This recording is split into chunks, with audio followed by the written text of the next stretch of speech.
ಎಲ್ಲರಿಗೂ ನಮಸ್ತೆ ಮಕ್ಕಳೇ. ನಾವು ಇವತ್ತು ಪಿ ಲಂಕೇಶ್ ಅವರ ಮುಟ್ಟಿಸಿಕೊಂಡವನು ಅನ್ನುವಂತಹ ಲೇಖನವನ್ನು ಪ್ರಾರಂಭಿಸೋಣ. ಮೊನ್ನೆ ತರಗತಿಯಲ್ಲಿ ನೀವು ಪುಲಿಗೆರೆ ಸೋಮನಾಥರ ಪಗೆಯಂ ಬಾಲಕನೆಂಬರೆ ಅನ್ನುವಂತಹ ಪದ್ಯವನ್ನು ಕೇಳ್ಕೊಂಡಿದ್ದೀರಿ. ಪದ್ಯ ಭಾಗದ ವಿಶ್ಲೇಷಣೆಯನ್ನು, ಅದರ ಪ್ರಶ್ನೋತ್ತರಗಳನ್ನು ಕೂಡ ತಯಾರು ಮಾಡಿಕೊಳ್ಳಿ. ನಾವು ಕೇಳ್ತೇವೆ, ಆವಾಗ ನೀವು ಕಳಿಸ್ಕೊಡಿ. ಈಗ ಪಿ ಲಂಕೇಶ್ ಅವರ ಮುಟ್ಟಿಸಿಕೊಂಡವನು ಅನ್ನುವಂತಹ ಲೇಖನದ ವಿಶೇಷತೆ ಏನು ಅನ್ನುವುದನ್ನು ಹೇಳುವುದಕ್ಕಿಂತ ಮುನ್ನ ಅವರ ಪರಿಚಯವನ್ನು ನಾವೊಮ್ಮೆ ಮಾಡಿಕೊಳ್ಳೋಣ. ಪಿ ಲಂಕೇಶ್ ಅವರು ನವ್ಯ ಸಾಹಿತ್ಯದ ಪ್ರಮುಖ ಲೇಖಕರಲ್ಲಿ ಒಬ್ಬರು. ಇವರು 1935ರಿಂದ 2000ವರೆಗೆ ಜೀವಿಸಿದ್ರು ಅನ್ನೋದನ್ನು ಕೂಡ ನಾವು ಇಲ್ಲಿ ಹೇಳ್ಬೋದು.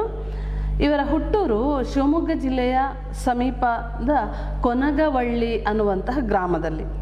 ಇವರು ಹಲವಾರು ವರ್ಷಗಳವರೆಗೆ ಇಂಗ್ಲೀಷ್ ಪ್ರಾಧ್ಯಾಪಕರಾಗಿ ಸೇವೆಯನ್ನು ಸಲ್ಲಿಸಿದ್ದಾರೆ.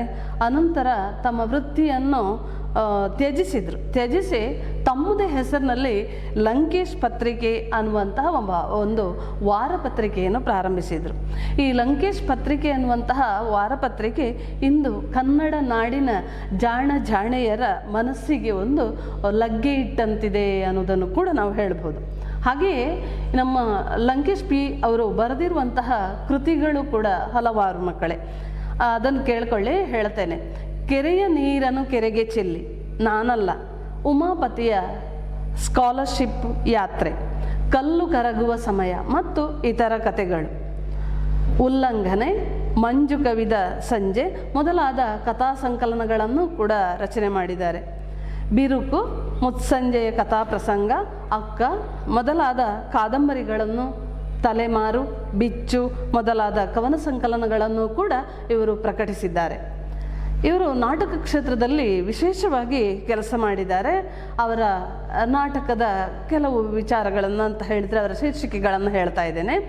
ಟಿ ಪ್ರಸನ್ನನ ಗೃಹಸ್ಥಾಶ್ರಮ, ನನ್ನ ತಂಗಿಗೊಂದು ಗಂಡು ಕೊಡಿ, ತೆರೆಗಳು, ಸಂಕ್ರಾಂತಿ, ಗುಣಮುಖ ಇವೆಲ್ಲವುಗಳು ಕೂಡ ನಮ್ಮ ನಾಟಕಾಸಕ್ತರ ಗಮನವನ್ನು ಸೆಳೆದಿದೆ ಎಂಬುದಲ್ಲಿ ಕೂಡ ಹೇಳೋದ್ರಲ್ಲಿ ಸಂಶಯವಿಲ್ಲ. ಇವರ ಆತ್ಮಕಥನ ಹುಳಿ ಮಾವಿನ ಮರ, ಪಾಪದ ಹೂವುಗಳು, ದೊರೆ ಈಡಿಪಸ್ ಮತ್ತು ಅಂತಿಗೊನೆ ಅನ್ನುವುದವರ ಅನುವಾದ ಕೃತಿಗಳು. ಪ್ರಸ್ತುತ ಕಂಡದ್ದು ಕಂಡ ಹಾಗೆ ಅನ್ನುವಂತಹ ವಿಮರ್ಶಾ ಕೃತಿಯನ್ನು ಕೂಡ ರಚನೆ ಮಾಡಿದ್ದಾರೆ. ಅಕ್ಷರ ಹೊಸ ಕಾವ್ಯ ಅನ್ನೋದನ್ನು ಸಂಗ್ರಹಿಸಿ ಸಂಪಾದಿಸಿದ್ದಾರೆ. ಹಾಗಾಗಿ ಇದನ್ನೊಂದು ವಿಶಿಷ್ಟ ಕಾವ್ಯ ಸಂಗ್ರಹ ಎಂಬುದಾಗಿಯೂ ಕೂಡ ಹೇಳಬಹುದು. ಲಂಕೇಶ್ ಪತ್ರಿಕೆಯಲ್ಲಿ ಇವರು ಬರೆದಿರುವಂತಹ ಟೀಕೆ ಟಿಪ್ಪಣಿ, ಮರೆಯುವ ಮುನ್ನ ಅಂಕಣಗಳು ಪುಸ್ತಕ ರೂಪದಲ್ಲಿ ಪ್ರಕಟವಾಗಿವೆ.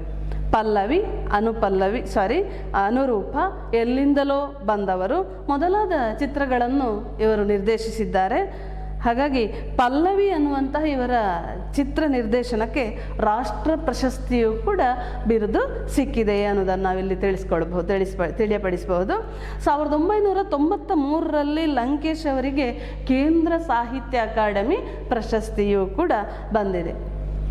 ಇವರ ಈ ಮುಟ್ಟಿಸಿಕೊಂಡವನು ಅನ್ನುವಂತಹ ಈ ಗದ್ಯ ಭಾಗ ಅತ್ಯಂತ ಆಕರ್ಷಣೀಯವಾದಂತಹ ಒಂದು ಗದ್ಯ ಭಾಗ ಅನ್ನೋದನ್ನು ಕೂಡ ಹೇಳ್ಬೋದು. ಅದೇ ರೀತಿಯಾಗಿ ಅವರು ಬರೆದಿರುವಂತಹ ವಿಶಿಷ್ಟ ಕಥೆಗಳಲ್ಲಿ ಒಂದು ಅನ್ನೋದನ್ನು ಕೂಡ ಹೇಳ್ಬೋದು.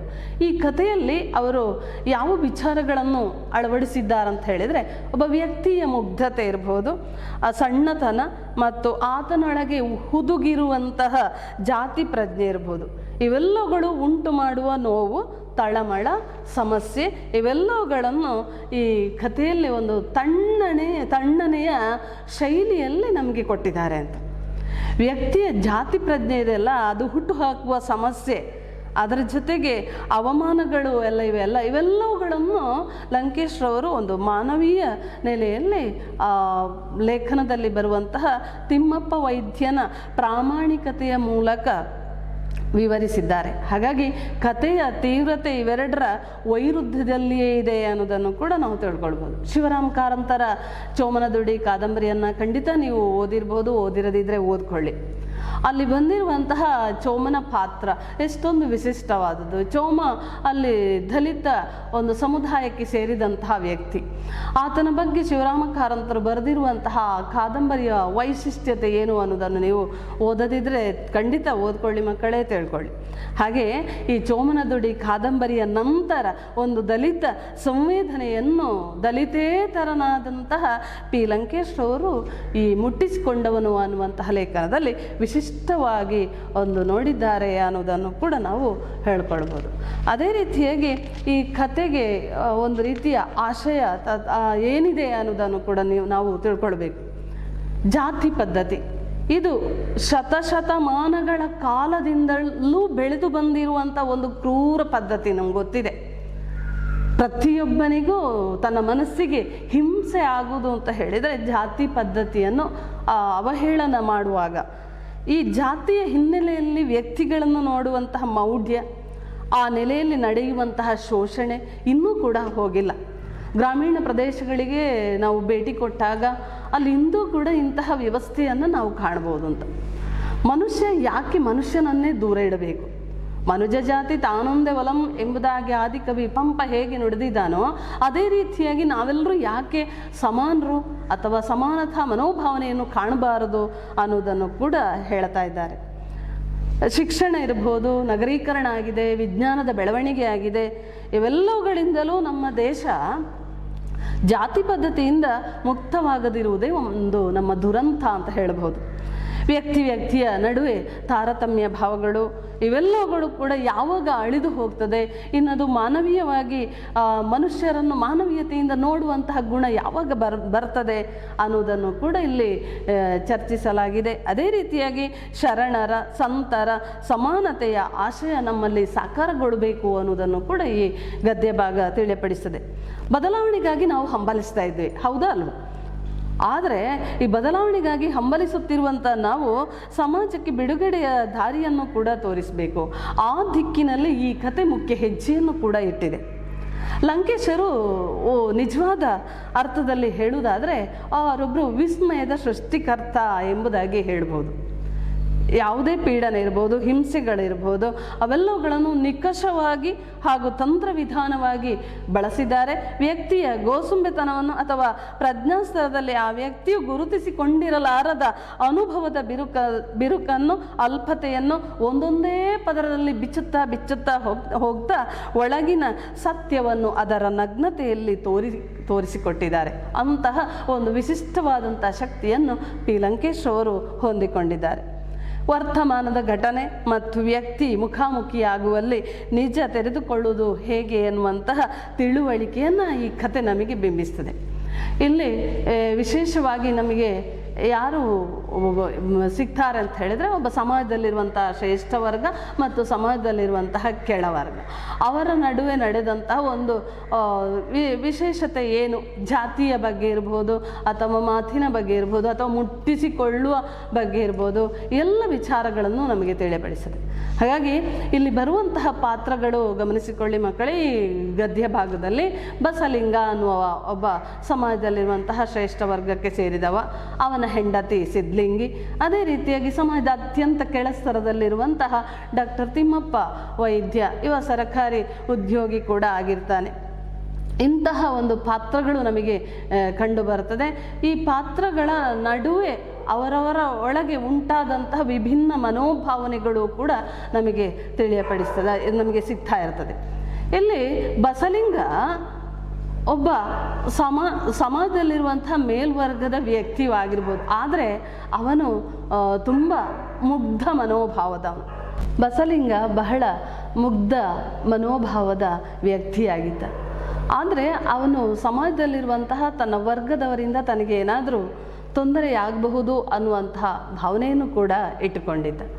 ಆದರೆ ಇಲ್ಲಿ ಡಾಕ್ಟರ್ ತಿಮ್ಮಪ್ಪ ವೈದ್ಯ ಅವೆಲ್ಲವನ್ನು ಅರ್ಥ ಮಾಡ್ಕೊಳ್ತಾರೆ. ಸಮಾಜದಲ್ಲಿ ಅತ್ಯಂತ ಕೆಳಸ್ತರದಲ್ಲಿದ್ದ ತಿಮ್ಮಪ್ಪ ವೈದ್ಯ ಅದನ್ನೆಲ್ಲ ಅರ್ಥ ಮಾಡ್ಕೊಳ್ತಾರೆ.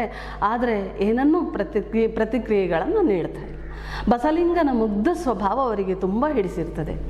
ಇಲ್ಲಿ ಆದದ್ದು ಇಷ್ಟೇ ಮಕ್ಕಳೇ, ಗಮನಿಸ್ಕೊಳ್ಳಿ. ಬಸಲಿಂಗ ಒಬ್ಬ ಹೊಲದಲ್ಲಿ ದುಡಿತಾ ಇದ್ದಂತಹ ಶ್ರಮಿಕ ಅನ್ನೋದನ್ನು ಕೂಡ ಹೇಳ್ಬೋದು. ಅವನಿಗೆ ದುಡಿಯುವುದು ಅಂತ ಹೇಳಿದರೆ ಬಹಳ ಇಷ್ಟ. ಅವನು ಅವಿರತವಾಗಿ ದುಡಿಯುತ್ತಿದ್ದಂಥ ಒಬ್ಬ ಶ್ರಮಿಕ ಅನ್ನೋದನ್ನು ಖಂಡಿತ ಹೇಳ್ಬೋದು. ಬಸಲಿಂಗನ ಬಳಿಯಲ್ಲಿ 2 ಎತ್ತುಗಳಿರ್ತದೆ. ಆ 2 ಎತ್ತುಗಳಲ್ಲಿ ಒಂದು ಎತ್ತು ತುಂಬ ಉದಾಸೀನ ಪ್ರವೃತ್ತಿಯನ್ನು ಹೊಂದ್ಕೊಂಡಿರ್ತದೆ. ಆ ಉದಾಸೀನ ಪ್ರವೃತ್ತಿ ಅಂತ ಏನು ಅಂತ ಹೇಳಿದ್ರೆ, ಗದ್ದೆಗೆ ಕರ್ಕೊಂಡು ಹೋಗಿ ಅದರ ಕೊರಳಿಗೆ ನೊಗ ಇಟ್ಟ ತಕ್ಷಣ ಏನು ಮಾಡ್ತದೆ ಅಂತ ಹೇಳಿದರೆ ಅದು ಮಲಗಿ ಬಿಡ್ತದೆ. ಅದನ್ನು ನೋಡಿಕೊಂಡು ಮತ್ತೊಂದು ಎತ್ತು ಕೂಡ ಅದು ಕೂಡ ಮಲಗಿ ಬಿಡ್ತದೆ.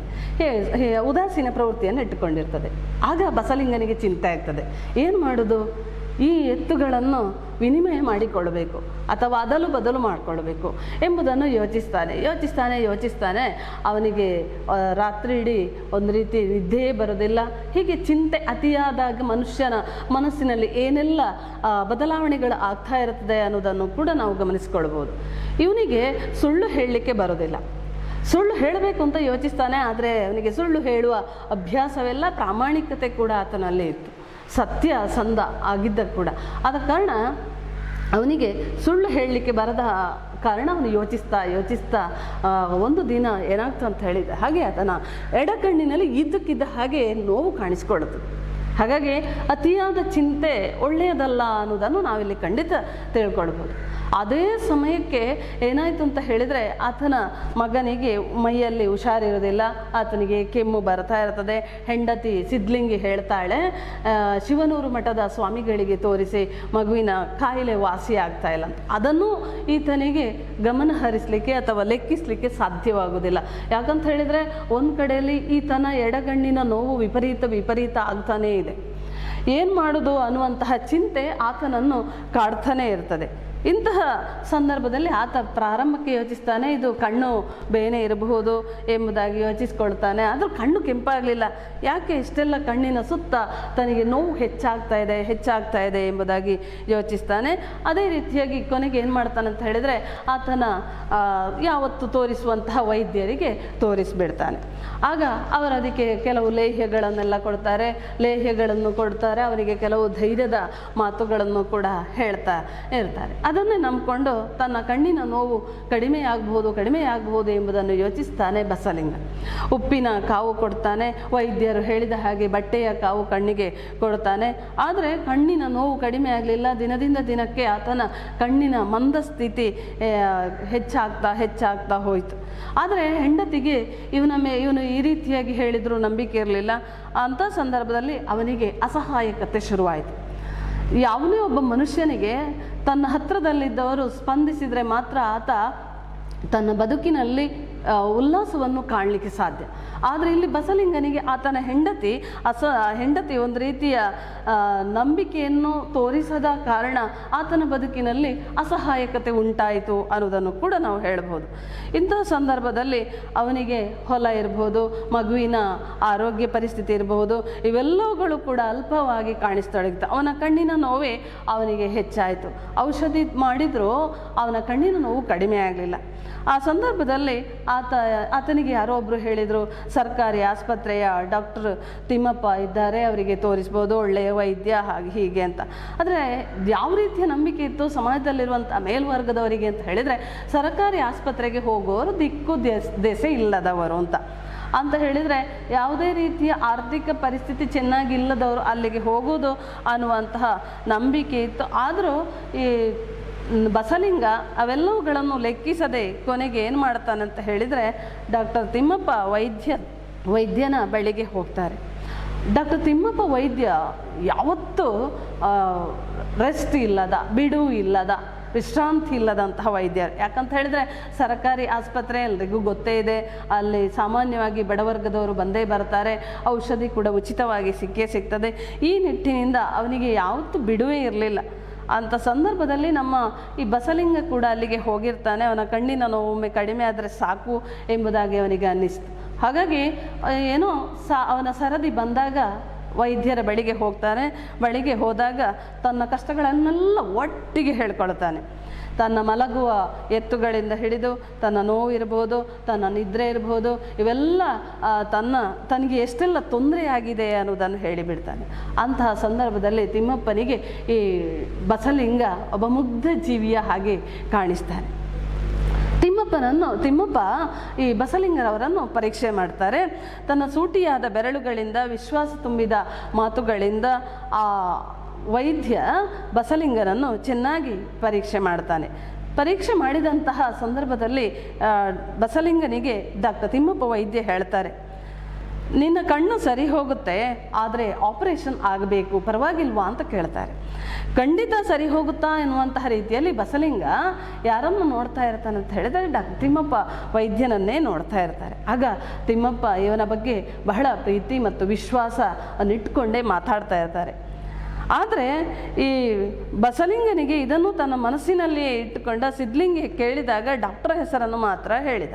ಈಗ ತಿಮ್ಮಪ್ಪ ಮತ್ತು ಬಸಲಿಂಗನ ನಡುವೆ ಇರುವಂತಹ ಒಂದು ವರ್ತನೆ ಅತ್ಯಂತ ವಿಶ್ವಾಸದಿಂದ ನಂಬಿಕೆಯಿಂದ ಆಗಿ ಹೋಗ್ತದೆ. ಆದರೆ ಮನೆಗೆ ಬರ್ತಾನೆ. ಮನೆಗೆ ಬಂದಾಗ ಹೆಂಡತಿ ಸಿದ್ಲಿಂಗಿಗೆ ಇದನ್ನು ಹೇಳಲಿಕ್ಕೆ ಆತ ಇಷ್ಟಪಡ್ತಾ ಇಲ್ಲ. ಯಾಕಂತ ಹೇಳಿದರೆ ಅವನು ಸಮಾಜದಲ್ಲಿರುವಂತಹ ಕೆಳ ವರ್ಗದಲ್ಲಿದ್ದವನು ಅನ್ನುವಂತಹ ವಿಚಾರ ಅವನಿಗೆ ಗೊತ್ತಿತ್ತು. ಆದ ಕಾರಣ ಹೆಂಡತಿಗೆ ಹೇಳಲಿಕ್ಕೆ ಅವ ಇಷ್ಟಪಡಲಿಲ್ಲ.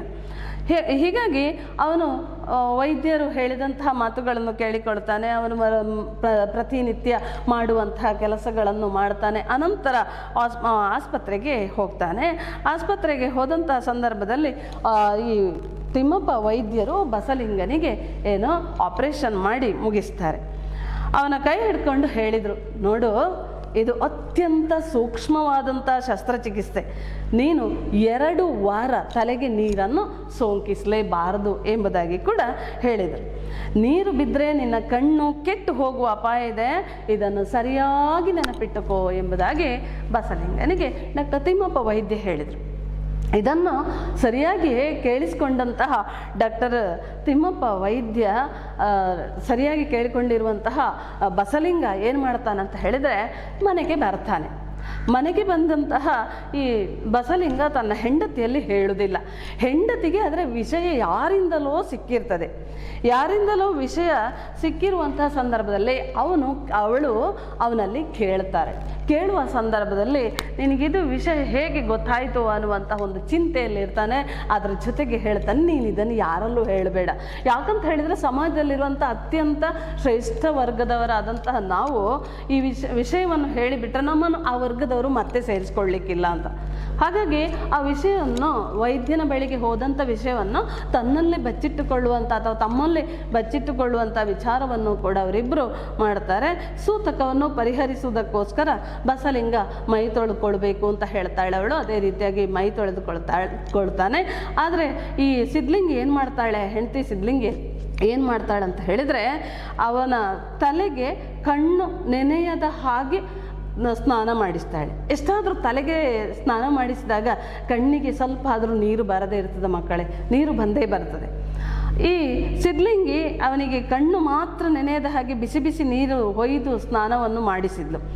ಸ್ನಾನ ಮಾಡಿಸಿದಂಥ ಸಂದರ್ಭದಲ್ಲಿ ಅವನ ತಲೆಯನ್ನು ಚೆನ್ನಾಗಿ ಒರೆಸಿದ್ಲು ಅಥವಾ ಉಜ್ಜಿದ್ಲು. ಆದರೂ ಈ ಬಸಲಿಂಗನ ಕಣ್ಣಿಗೆ ಸ್ವಲ್ಪ ನೀರು ಹೋಗಿಯೇ ಹೋಯಿತು. ಗಮನಿಸಿ ಮುಂದೆ ಏನಾಯಿತು ಅಂತ. ಈ ಎಡಗಣ್ಣು 2 ದಿನದಿಂದ ನೋವಿಂದ ಮುಕ್ತವಾಗಿ 3ನೇ ದಿನಕ್ಕೆ ಪುನಃ ಸಿಡಿಲಿಕ್ಕೆ ಪ್ರಾರಂಭವಾಯಿತು. ಈ ತುಡಿತದಿಂದಾಗಿ ಆತನಿಗೆ ಮತ್ತೆ ನೋವು ಶುರುವಾಯಿತು. ಈಗ ಬಸಲಿಂಗ ಒಂದು ಇಕ್ಕಟ್ಟಿನ ಪರಿಸ್ಥಿತಿಗೆ ಸಿಕ್ಕೊಂಡ. ಅದೇ ರೀತಿಯಾಗಿ ಪಶ್ಚಾತ್ತಾಪಕ್ಕೆ ಕೂಡ ಸಿಕ್ಕಾಕೊಂಡ. ಸುಳ್ಳು ಹೇಳಲಾಗದಂತಹ ಬಸಲಿಂಗ 1 ವಾರದೊಳಗೆ ತಿಮ್ಮಪ್ಪನವರನ್ನು ಬಿಟ್ಟು ಬೇರೆಲ್ಲ ಡಾಕ್ಟ್ರುಗಳಿಗೆ ಕೂಡ ತನ್ನ ಕಣ್ಣನ್ನು ತೋರಿಸಿದಂತೆ ಆದದ್ದು ಹೇಳಿದ. ಅವರು ನೀಡಿರುವಂತಹ ಸಲಹೆಗಳಿರ್ಬೋದು, ಔಷಧಿಗಳಿರ್ಬೋದು, ಇದು ಯಾವುದರಿಂದಲೂ ಕೂಡ ಆತನ ಕಣ್ಣಿನ ನೋವು ಸರಿ ಹೋಗಲೇ ಇಲ್ಲ. ಕೊನೆಗೆ ಏನು ಮಾಡಿದ ಈ ಬಸಲಿಂಗ ಅಂತ ಹೇಳಿದರೆ ಬೇರೆ ದಾರಿಯೇ ಕಾಣದೆ ದಿಕ್ಕೇ ತೋಚದೆ ತಿಮ್ಮಪ್ಪನವರ ಬಳಿಗೆ ಹೋದಂತೆ. ಅವರು ಅವನನ್ನು ಪ್ರೀತಿಯಿಂದ ಪ್ರಶ್ನೆ ಕೇಳತೊಡಗಿದರು.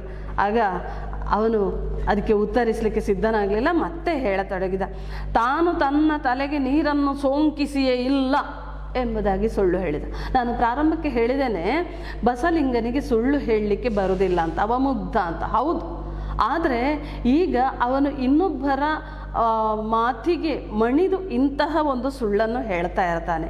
ಆದರೆ ಸುಳ್ಳು ಹೇಳುವಾಗ ಅವನು ನಡುಗ್ತಾ ಇದ್ದ. ಈ ನಡುಗ್ತಾ ಇರುವುದನ್ನು ಕಂಡಂತಹ ಈ ಡಾಕ್ಟರ್ ತಿಮ್ಮಪ್ಪ ವೈದ್ಯ ತಮಗೆ ಏನು ಅವನ ಬಗ್ಗೆ ಅನ್ನಿಸ್ಕೊಳ್ಳುತ್ತದೆ ಅವೆಲ್ಲವುಗಳನ್ನು ಕೂಡ ಹೇಳ್ತಾರೆ. ಅವನು ಬಸಲಿಂಗ ಹೇಳಿರುವಂಥ ಸುಳ್ಳು ಡಾಕ್ಟರಿಗೆ ಗೊತ್ತಾಗಿದೆ ಅನ್ನೋದನ್ನು ತಿಳ್ಕೊಂಡಂಥ ಬಸಲಿಂಗ ಏನಾದ ಅಂತ ಹೇಳಿದರೆ ಇನ್ನೂ ದಿಕ್ಕು ತೋಚದಾದ. ನೋಡಿ, ಸುಳ್ಳು ಹೇಳಲಿಕ್ಕೆ ಹೊರಟಂತಹ ಸಂದರ್ಭದಲ್ಲಿ ಸುಳ್ಳು ಹೇಳಿದ್ದು ಗೊತ್ತಾಗದ ಹಾಗೆ ಹೇಳಬೇಕು ಅನ್ನೋದು ಪಾಪ ನಮ್ಮ ಬಸಲಿಂಗನಿಗೆ ಗೊತ್ತಿರಲಿಲ್ಲ. ಆ ಕಾರಣದಿಂದ ಅಲ್ಲಿ ಏನಾಯಿತು ಅಂತ ಹೇಳಿದರೆ ಡಾಕ್ಟರ್ ತಿಮ್ಮಪ್ಪ ವೈದ್ಯರಿಗೆ ಇವನು ಹೇಳ್ತಾ ಇರೋದು ಸುಳ್ಳು ಅನ್ನೋದು ಗೊತ್ತಾಯಿತು. ಅದರ ಜೊತೆಗೆ ಅವನ ನಡುಕವನ್ನು ಕಂಡು ಇವನು ಸುಳ್ಳು ಹೇಳುವ ವ್ಯಕ್ತಿ ಅಲ್ಲ, ಇವನನ್ನು ಸಮಾಜವೇ ಸುಳ್ಳು ಹೇಳಿಸಿದೆ ಅನ್ನುವಂತಹ ವಿಚಾರವನ್ನು ತಿಳ್ಕೊಂಡಿರ್ತಾನೆ ಮಕ್ಕಳೇ. ಅದರ ಜೊತೆಗೆ ಹೇಳ್ತಾರೆ, ಬಸಲಿಂಗಪ್ಪ ನೀನು ತುಂಬ ಒಳ್ಳೆಯವನು, ಆದ ಹಾಗೆ ಹೇಳು ಎಂಬುದಾಗಿ ಅವನಲ್ಲಿ ಮತ್ತೆ ಮತ್ತೆ ಕೇಳತೊಡಗಿದ್ರು. ಬಸಲಿಂಗನಿಗೆ ಹೇಳಲಿಕ್ಕೆ ಇನ್ನೂ ಒಂದು ರೀತಿಯ ತಡವರಿಕೆ. ಸುಳ್ಳು ಹೇಳಿದ್ದಂಥ ಬಸಲಿಂಗ ಈಗ ಪುನಃ ಸತ್ಯ ಹೇಳಲಿಕ್ಕೆ ಪ್ರಯತ್ನಿಸ್ತಾನೆ. ಆದ ಘಟನೆಗಳನ್ನೆಲ್ಲ ಹೇಳ್ತಾನೆ. ಬೇರೆ ಬೇರೆ ವೈದ್ಯರಿಗೆ ತಾನು ತೋರಿಸಿದೆ, ತನ್ನ ಮನೆಯಲ್ಲಿ ಇಂತಹ ಘಟನೆಗಳಾಯಿತು, ಸಿದ್ಲಿಂಗಿ ನನಗೆ ಈ ರೀತಿಯಾಗೆಲ್ಲ ಒಂದು ದುಂಬಾಲು ಹಾಕಿದ್ಲೆಲ್ಲ ವಿಚಾರಗಳನ್ನು ಹೇಳಿದ. ಆದರೆ ಈ ಲೇಖನದಲ್ಲಿ ಕೊಟ್ಟಿಲ್ಲ. ಅಂತಹ ಸಂದರ್ಭದಲ್ಲಿ ಈ ಬಸಲಿಂಗನಿಗೆ ಒಮ್ಮೆ ಮನಸ್ಸಿನ ಭಾರವೇ ಇಳಿದ ಹಾಗಾಯಿತು. ಯಾಕಂತ ಹೇಳಿದರೆ ಸತ್ಯವನ್ನೇ ಯಾವತ್ತೂ ಹೇಳುತ್ತಿರುವಂತಹ ಒಬ್ಬ ವ್ಯಕ್ತಿಗೆ ಸುಳ್ಳು ಹೇಳಿದಾಗ ಒಂದು ರೀತಿಯ ಹಿಂಜರಿಕೆ ಆಗ್ತಾ ಇರ್ತದೆ, ನಾನು ಯಾಕೆ ಹೀಗೆ ಮಾಡಿದೆ ಅಂತ. ಹಾಗಾಗಿ ಎಲ್ಲ ಸತ್ಯಗಳನ್ನು ಹೇಳಿದ ಬಳಿಕ ಆತನ ಎದೆಯ ಭಾರ ಇಳಿದ ಹಾಗಾಯ್ತಂತೆ.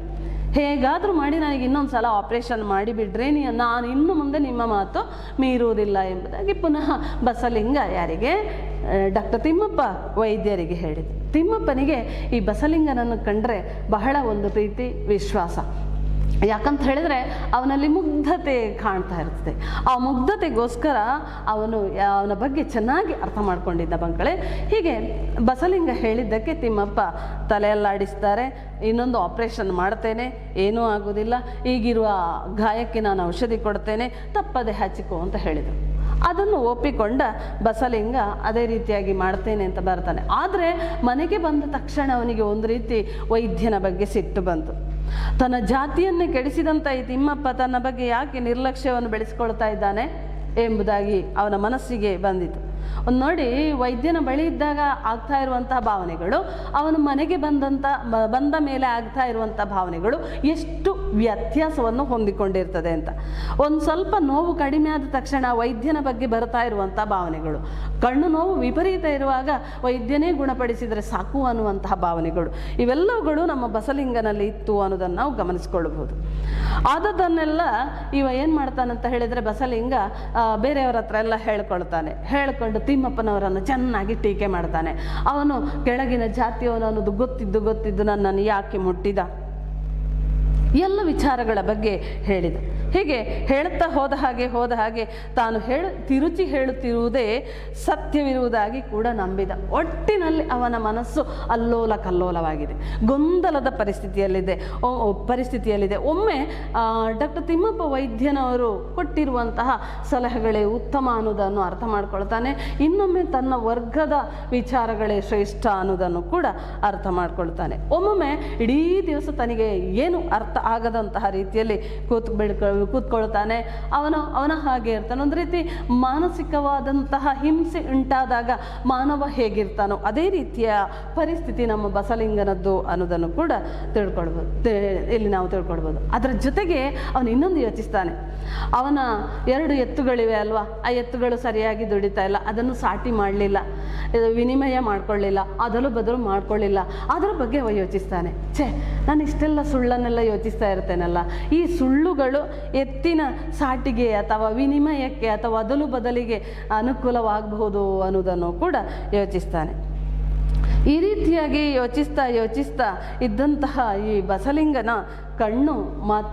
ಕಣ್ಣಿನ ನೋವು ಮಾತ್ರ ಕಡಿಮೆಯಾಗಲಿಲ್ಲ. ಅವನು ಯೋಚಿಸಿದ್ದಷ್ಟೇ, ಏನು ಮಾಡಿದರೆ ಸರಿಯಾಗಬಹುದು ಅನ್ನುವಂತಹ ಯೋಚನೆ ಮಾತ್ರ ಆತನಲ್ಲಿ ಬರುವುದಷ್ಟೇ. ಹೀಗೆ ಅವನ ಎಡಗಣ್ಣಿನ ನೋವು ಮತ್ತು ಜಾಸ್ತಿ ಆಯಿತು. ಅದರಲ್ಲಿ ಏನು ದೃಷ್ಟಿಯೇ ಇಲ್ಲದ ಹಾಗಾಯಿತು. ಈ ಕ್ರಮೇಣ ಏನಾಯಿತು ಅಂತ ಹೇಳಿದರೆ ಆತನ ಎಡಗಣ್ಣು ಪೂರ್ತಿಯಾಗಿ ಹೊರಟು ಹೋಯಿತು ಅಂತ ಹೇಳಿದರೆ ಪೂರ್ತಿ ಕಾಣದಾಯಿತು ಅನ್ನೋದನ್ನು ಕೂಡ ಇಲ್ಲಿ ತಿಳಿಯಪಡಿಸಿದ್ದಾರೆ. ಈ ಎಡಗಣ್ಣಿನ ನೋವು ಆರಂಭವಾದಾಗಿದ್ದಂತಹ ಅವನ ಮುಗ್ಧತೆ ಇದೆ ಅಲ್ಲ, ಅದು ಕೂಡ ಈ ತನ್ನ ಮನಸ್ಸಿಗೀಗ ಪುನಃ ಬಸಿಯತೊಡಗಿತು.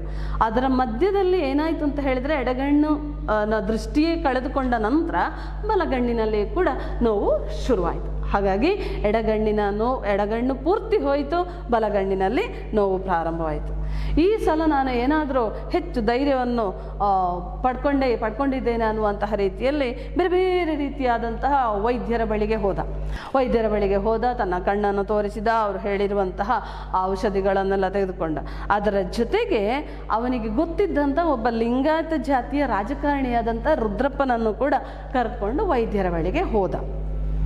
ಕೆಲವು ಡಾಕ್ಟರ್ಗಳು ಹೇಳಿದರು, ಇದಕ್ಕೆ ಆಪರೇಷನ್ ಬೇಕಿಲ್ಲ, ಆ ಡಾಕ್ಟರ್ ತಿಮ್ಮಪ್ಪನಿಗೆ ಬುದ್ಧಿ ಇಲ್ಲ, ಅದಕ್ಕೆ ಅವನು ಆಪರೇಷನ್ ಮಾಡಿದ್ದಾನೆ ಎಂಬುದಾಗಿ ಹೇಳಿದರು. ಅದರ ಜೊತೆಗೆ ಔಷಧಿಯನ್ನು ನೀಡಿದರು, ಅವನಿಗೆ ಒಳ್ಳೆಯ ವಚನಗಳನ್ನು ಕೊಟ್ಟುಬಿಟ್ರು. ಅದೇ ರೀತಿಯಾಗಿ ಅದನ್ನು ಅವನು ಸರಿಯಾಗಿ ಉಪಯೋಗಿಸಿಕೊಂಡ. ಆದರೆ ಬಸಲಿಂಗನ ನೋವು ಕಡಿಮೆ ಆಗಲಿಲ್ಲ, ಅವನಿಗೆ ಆತಂಕ ಕೂಡ ಹೋಗಲಿಲ್ಲ.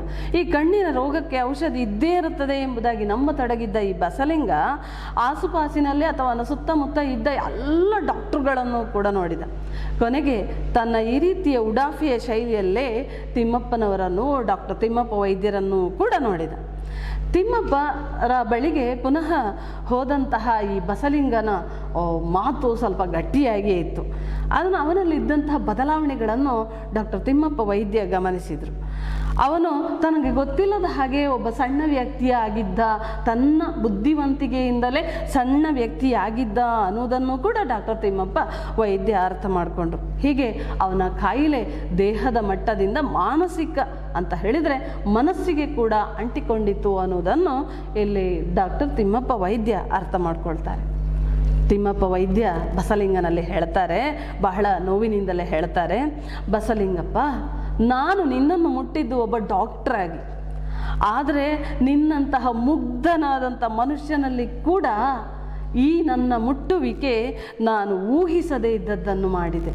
ನೀನು ಈ ರೀತಿಯಾಗಿ ಯೋಚಿಸಬಹುದೋ ಅನ್ನೋದನ್ನು ನಾನು ಖಂಡಿತ ತಿಳ್ಕೊಂಡಿಲ್ಲ ಅನ್ನೋದನ್ನು ಕೂಡ ಡಾಕ್ಟರ್ ತಿಮ್ಮಪ್ಪ ವೈದ್ಯರು ಹೇಳ್ತಾರೆ. ಅದು ನಿನ್ನ ತಪ್ಪಲ್ಲ, ಇದಕ್ಕಾಗಿ ನಾನು ಇಂದು ಯಾರನ್ನೂ ಬೈಯುವುದಿಲ್ಲ. ನೀನು ಈ ಸಲ ಒಂದು ಕೆಲಸ ಮಾಡು, ನಾನು ದಲಿತನಾಗಿ ಹುಟ್ಟಿದ್ದು ನನ್ನದೇ ತಪ್ಪು ಅನ್ನೋದನ್ನು ಇಲ್ಲಿ ಡಾಕ್ಟರ್ ತಿಮ್ಮಪ್ಪ ವೈದ್ಯ ಬಸಲಿಂಗನಿಗೆ ಹೇಳ್ತಾರೆ. ಅವನಿಗೆ ಬಹಳ ನೋವಿದೆ, ತನ್ನನ್ನು ಸಮಾಜದಲ್ಲಿ ಜನರು ಈ ರೀತಿಯಾಗಿ ಕಾಣ್ತಾ ಇದ್ದಾರೆ ಅಲ್ವಾ ಅನ್ನುವಂಥ ಒಂದು ನೋವು ತುಂಬ ಇದೆ. ಆದರೂ ಬಸಲಿಂಗನಿಗೆ ನಮ್ಮ ಡಾಕ್ಟರ್ ತಿಮ್ಮಪ್ಪ ವೈದ್ಯ ಹೇಳ್ತಾರೆ, ನೀನು ಈ ಸಲ ಒಂದು ಕೆಲಸ ಮಾಡು, ನನ್ನ ಹೆಸರನ್ನು ಹೇಳಿ ಡಾಕ್ಟರ್ ಚಂದ್ರಪ್ಪನವರನ್ನು ನೋಡು ಅಂತ. ಯಾಕೆ ಡಾಕ್ಟರ್ ತಿಮ್ಮಪ್ಪ ವೈದ್ಯ ಬಸಲಿಂಗನಿಗೆ ಡಾಕ್ಟರ್ ಚಂದ್ರಪ್ಪನನ್ನು ತೋರಿಸ್ತಾರಂತ ಹೇಳಿದರೆ, ನಮ್ಮ ತಿಮ್ಮಪ್ಪ ವೈದ್ಯನಿಗಿಂತ ಸ್ವಲ್ಪ ಮೇಲ್ವರ್ಗದವ ಯಾರು ಡಾಕ್ಟರ್ ಚಂದ್ರಪ್ಪ. ಅವನ ಬಳಿಗೆ ಹೋದರೆ ಇವನ ಕಣ್ಣು ಸರಿ ಹೋಗ್ಬೋದು ಅನ್ನುವಂಥ ಒಂದು ನಂಬಿಕೆ ಕೂಡ ಡಾಕ್ಟರ್ ತಿಮ್ಮಪ್ಪ ವೈದ್ಯರಲ್ಲಿ ಇತ್ತು. ಹಾಗಾಗಿ ಅವನ ಬಳಿಗೆ ಕಳಿಸುವಂಥ ಒಂದು ನಿರ್ಧಾರವನ್ನು ಮಾಡ್ತಾರೆ, ಇವನಿಗೆ ದಾರಿಯನ್ನು ಕೂಡ ತೋರಿಸ್ತಾರೆ. ಅವರು ನನ್ನಷ್ಟೇ ತುಂಬ ಒಳ್ಳೆಯ ಡಾಕ್ಟ್ರು, ಏನೂ ತಪ್ಪು ತಿಳಿಯಬೇಡ ಎಂಬುದಾಗಿ ಹೇಳಿಬಿಟ್ರು. ಇಂತಹ ವಿಚಾರವನ್ನು ಕೇಳಿಕೊಂಡಂತಹ ಬಸಲಿಂಗ ಯಾರೊಟ್ಟಿಗೆ ನಮ್ಮ ರಾಜಕಾರಣಿಯಾದ ಲಿಂಗಾಯತ ಜಾತಿಯನ್ನು ಒಳಗೊಂಡಿರುವ ರಾಜಕಾರಣಿಯಾದಂಥ ರುದ್ರಪ್ಪನ ಜೊತೆಗೆ ಹೋಗ್ತಾರೆ. ರುದ್ರಪ್ಪನ ಮೂಲಕ ನಮ್ಮ ಬಸಲಿಂಗ ಡಾಕ್ಟರ್ ಚಂದ್ರಪ್ಪನ ಜಾತಿ ಕೂಡ ಯಾವುದು ಅನ್ನೋದನ್ನು ತಿಳ್ಕೊಂಡ. ತಿಮ್ಮಪ್ಪನ ಜಾತಿಯಷ್ಟು ಕೆಟ್ಟದಾಗಿಲ್ಲದ್ದು ಅನ್ನುವಂಥ ವಿಚಾರ ತಿಳ್ಕೊಂಡು ನಿಸೂರಾದ ನಿರುಮ್ಮಳನಾದ ನಿಟ್ಟುಸಿರನ್ನು ಬಿಟ್ಟ. ಅಂತ ಹೇಳಿದರೆ ನಾನು ಬದುಕಿಕೊಂಡೆ ಅಂತ, ನನ್ನ ವರ್ಗದವರು ನನ್ನನ್ನು ಸೇರಿಸಿಕೊಳ್ಬೋದು ಅನ್ನುವಂಥ ಒಂದು ಭಾವನೆಯನ್ನು ಆತ ತಿಳ್ಕೊಂಡ. ತಕ್ಷಣವೇ ಡಾಕ್ಟರ್ ಚಂದ್ರಪ್ಪನವರನ್ನು ಹೋಗಿ ನೋಡಿದ. ಅಲ್ಲಿ ಬಸಲಿಂಗನಿಗೆ ಮಾತ್ರ ಅನಿರೀಕ್ಷಿತವಾದಂತಹ ಒಂದು ಘಟನೆ ಕಾದಿತ್ತು. ಬಸಲಿಂಗನ ಎಡಗಣ್ಣಿನ ಪೂರ್ತಿ ಚರಿತ್ರೆಯನ್ನು ಈ ಡಾಕ್ಟರ್ ಚಂದ್ರಪ್ಪ ಬಸಲಿಂಗನ ತಿರುಚುವಿಕೆಯ ಮೂಲಕ ತಿಳ್ಕೊಳ್ತಾರೆ. ಇದನ್ನು ತಿಳ್ಕೊಂಡಂತಹ ಡಾಕ್ಟರ್ ಚಂದ್ರಪ್ಪ ಏನು ಹೇಳ್ತಾರಂತ ಹೇಳಿದರೆ, ಡಾಕ್ಟರ್ ತಿಮ್ಮಪ್ಪನವರಿಂದ ಆಗದ ಕೆಲಸ ನಮ್ಮಂಥವರಿಂದ ಸಾಧ್ಯವಿಲ್ಲ ಅಂತ. ಪಾಪ ಈ ಬಸಲಿಂಗ ಏನು ಮಾಡಲಿಕ್ಕೆ ಸಾಧ್ಯ ಮಕ್ಕಳೇ, ಗಮನಿಸ್ಕೊಳ್ಳಿ. ನಮ್ಮ ವೈದ್ಯ ಲೋಕ ಬಲ್ಲ ಅತ್ಯಂತ ಪ್ರಾಮಾಣಿಕನಾದ ಪ್ರತಿಭಾವಂತನಾದಂಥ ಡಾಕ್ಟರು ಅಂತ ಹೇಳಿದರೆ ತಿಮ್ಮಪ್ಪನವರು ಮಾತ್ರ. ಈ ಕಣ್ಣಿನ ರೋಗ ಅವರ ವಲಯಕ್ಕೆ ಸೇರಿದ್ದು ಹೌದು. ಆದ ಕಾರಣ ನೀನು ಅವರನ್ನು ನೋಡಿದರೆ ಮಾತ್ರ ನಿನ್ನ ಇರುವ ಒಂದು ಕಣ್ಣು ಉಳಿಯುತ್ತದೆ ಎನ್ನುವಂತಹ ಮಾರ್ಗದರ್ಶನವನ್ನು ಚಂದ್ರಪ್ಪ ನೀಡಿದರು. ಇತ್ತ ಚಂದ್ರಪ್ಪನೂ ಕೂಡ ಬಸಲಿಂಗನ ಕಣ್ಣಿನ ನೋವಿಗೆ ಔಷಧಿಯನ್ನು ನೀಡುವಂತಹ ಪರಿಸ್ಥಿತಿಯಲ್ಲಿ ಇರಲಿಲ್ಲ. ರಾಜಕಾರಣಿ ರುದ್ರಪ್ಪನ ಜೊತೆಗೆ ಹೊರಬಂದಂಥ ಬಸಲಿಂಗ ಬಿಸಿಲಲ್ಲಿ ತಲೆಯ ಮೇಲೆ ಕೈ ಹೊತ್ತು ಕುಳಿತುಕೊಂಡ. ಯಾರು ಮಾತಾಡಿಸಿದ್ರು ಆತ ಮಾತಾಡಲೇ ಇಲ್ಲ. ಹೆಂಡತಿಯ ಯಾವುದೇ ಮಾತುಗಳು ಕೂಡ ಆತನ ಕಿವಿಗೂ ಬೀಳಲಿಲ್ಲ. ಬಲಗಣ್ಣಿನ ನೋವು ಆತನಿಗೆ ಅತ್ಯಂತ ಭೀಕರವಾಗಿ ಕಾಣುತ್ತಾ ಇತ್ತು ಅಷ್ಟೇ. ಬರಬರುತ್ತಾ ಈ ಬಲಗಣ್ಣಿನಲ್ಲಿಯೂ ಕೂಡ ದೃಷ್ಟಿ ಮಂದವಾಗ್ತಾ ಬಂತು. ಕಾಣ್ತಾ ಇಲ್ಲ ಅವನಿಗೆ, ಅದೂ ಕಾಣೋದಿಲ್ಲ. ಒಂದು ಕಣ್ಣು ಇದ್ದದ್ದು ಹೇಗೂ ಹೋಗಿದೆ ಮಕ್ಕಳೇ, ಇನ್ನೊಂದು ಕಣ್ಣಲ್ಲಿಯೂ ಕೂಡ ಆತನಿಗೆ ದೃಷ್ಟಿ ಮಂದವಾಗ್ತಾ ಬಂತು. ಅಂಥ ಸಂದರ್ಭದಲ್ಲಿ ಈ ಬಸಲಿಂಗ ನಿರ್ಧಾರಕ್ಕೆ ಬರ್ತಾನೆ. ನಾನು ಇನ್ನು ತನ್ನ ಉಡಾಫೆಗಳಿರ್ಬೋದು, ಸುಳ್ಳು ಇರ್ಬೋದು, ಜಾತಿ ಇರ್ಬೋದು, ಮಠದ ಗುರು ಇರ್ಬೋದು, ಇವು ಯಾವುದನ್ನು ಕೂಡ ನಾನಿನ್ನು ತನ್ನ ಮನಸ್ಸಿಗೆ ಹಚ್ಕೊಳ್ಳೋದಿಲ್ಲ. ಯಾಕಂತ ಹೇಳಿದರೆ ಈ ಉಡಾಫೆಗಳಿರ್ಬೋದು, ತನ್ನ ಉದಾಸೀನ ಮನೋಭಾವನೆ ಇರ್ಬೋದು, ತಿರಸ್ಕಾರದ ಮನೋಭಾವನೆ ಇರ್ಬೋದು, ತಾನು ಹೇಳುವಂತಹ ಸುಳ್ಳುಗಳಿರ್ಬೋದು, ಅದೇ ರೀತಿಯಾಗಿ ತನ್ನ ಈ ಜಾತಿ ಇರ್ಬೋದು, ಮಠದ ಗುರು ಇರ್ಬೋದು, ಇವು ಯಾವುದು ಕೂಡ ತನ್ನ ಕಣ್ಣನ್ನು ಉಳಿಸ್ಲಿಕ್ಕೆ ಸಾಧ್ಯ ಇಲ್ಲ ಅನ್ನೋದು ಆತನಿಗೆ ನಿಶ್ಚಯವಾಯಿತು. ಈ ರೀತಿಯಾದಂತಹ ವಿಚಾರದಲ್ಲಿ ನಿರ್ಧಾರ ಮಾಡಿಕೊಂಡಂಥ ಇವನಿಗೆ ಅವನ ಹೊಲ ಇರ್ಬೋದು, ಅವನ ಎತ್ತುಗಳಿರ್ಬೋದು, ಆತನ ಗದ್ದೆಯ ವಾರೆಯಲ್ಲಿರುವಂತಹ ಮಾವಿನ ಮರ ಇರ್ಬೋದು, ಜಾತದ ಹೂವು ಇರ್ಬೋದು, ಇವು ಯಾವುದೂ ಕೂಡ ಲೆಕ್ಕಕ್ಕೆ ಬರಲಿಲ್ಲ. ಎಂಥ ಶ್ರಮಿಕ, ಎಂಥ ದುಡಿಮೆಗಾರ, ಇಂತಹ ವ್ಯಕ್ತಿಗೆ ಈಗ ಕಣ್ಣಿನ ನೋವು ಹೆಚ್ಚಾಗ್ತಾ ಹೋದ ಹಾಗೆ ಯಾವುದು ಮನಸ್ಸಿಗೆ ನಾಟಲಿಲ್ಲ ಮಕ್ಕಳೇ. ನೇರವಾಗಿ ಯಾರಲ್ಲೂ ಹೇಳದೆ, ಯಾವ ರಾಜಕಾರಣಿಯನ್ನು ಕರ್ಕೊಳ್ಳದೆ ಅಥವಾ ಯಾವ ವರ್ಗದವರನ್ನು ತನ್ನ ಜೊತೆಗೆ ಸೇರಿಸಿಕೊಳ್ಳದೆ ಪುನಃ ಇವ ಎಲ್ಲಿಗೆ ಹೋದ ಅಂತ ಹೇಳಿದರೆ ಡಾಕ್ಟರ್ ತಿಮ್ಮಪ್ಪರ ಬಳಿಗೆ ಹೋದ.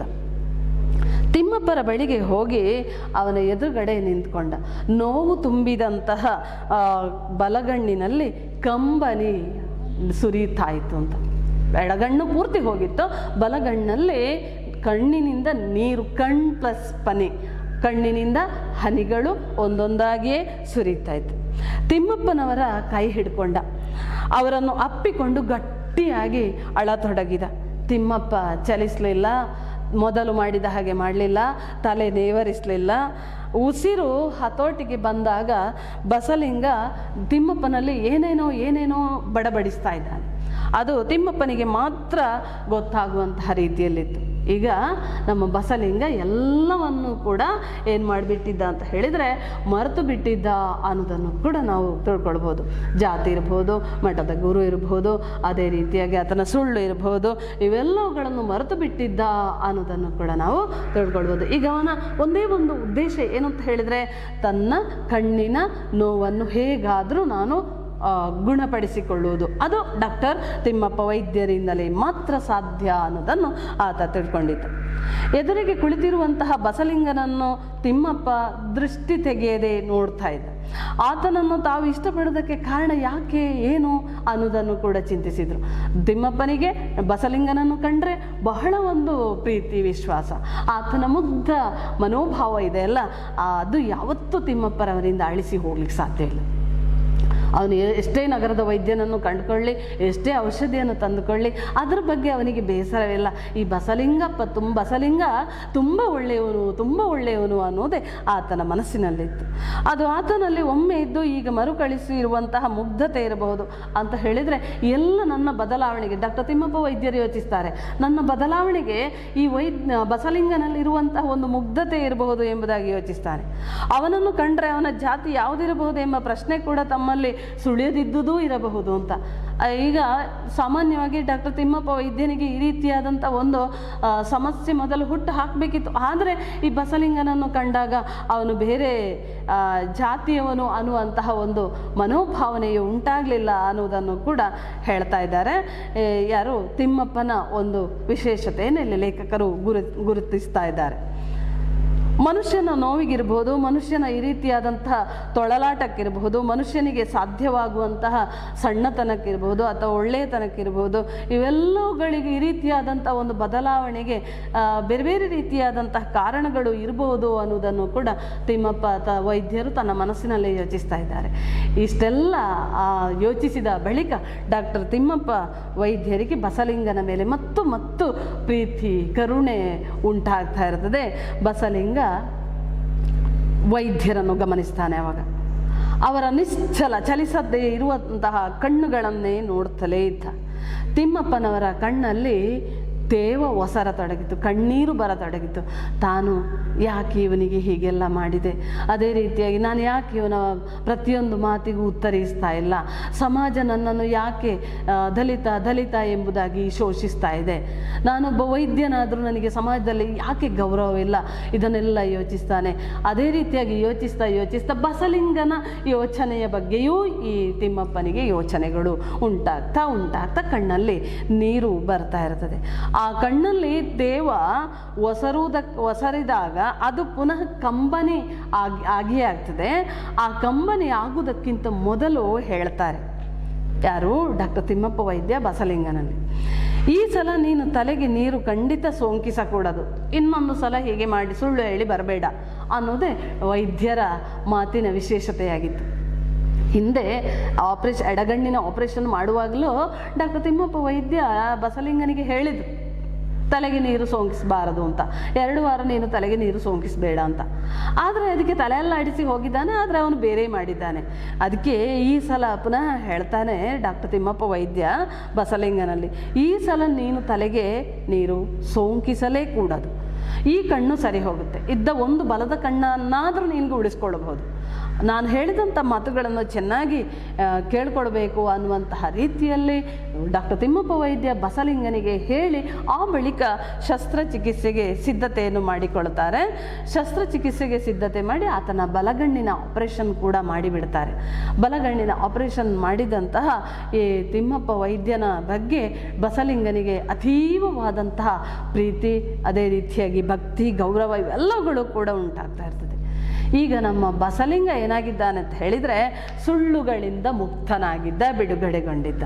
ಸುಳ್ಳುಗಳಿಂದ ಮುಕ್ತನಾಗಿದ್ದಂತಹ ಈ ನಮ್ಮ ಬಸಲಿಂಗ ಈ ಡಾಕ್ಟರ್ ತಿಮ್ಮಪ್ಪ ವೈದ್ಯ ಮಾಡ್ತಾ ಇರುವಂತಹ ಕೆಲವು ಚಲನವಲನಗಳನ್ನು ನೋಡುತ್ತಾ ನಿಂತ, ಅವರ ಕಡೆಗೆ ನೋಡ್ತಾ ನಿಂತ, ನಾನು ಯಾಕೆ ಇಂಥ ತಪ್ಪು ಮಾಡಿದೆ ಅಂತ.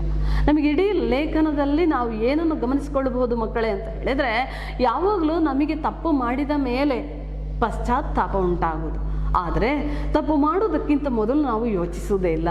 ಇಲ್ಲಿ ಬಸಲಿಂಗ ಕೂಡ ಮಾಡಿದ್ದಷ್ಟೇ. ಅವನಿಗೆ ಡಾಕ್ಟರ್ ತಿಮ್ಮಪ್ಪ ವೈದ್ಯ ಎಷ್ಟೇ ಬುದ್ಧಿವಾದಗಳನ್ನು ಹೇಳಿದ್ರು ಅದನ್ನು ಕೇಳದೆ ತನ್ನ ಜಾತಿ, ತನ್ನ ವರ್ಗ ಅನ್ನುವಂಥ ವಿಚಾರ ಮಾತ್ರ ಆತನ ತಲೆಗೆ ಹೋದದ್ದು ಮಕ್ಕಳೇ. ಹಾಗಾಗಿ ನಾವು ಯಾರ ಮಾತುಗಳನ್ನು ಯಾವ ಸಂದರ್ಭದಲ್ಲೂ ಕೇಳಬಾರದು.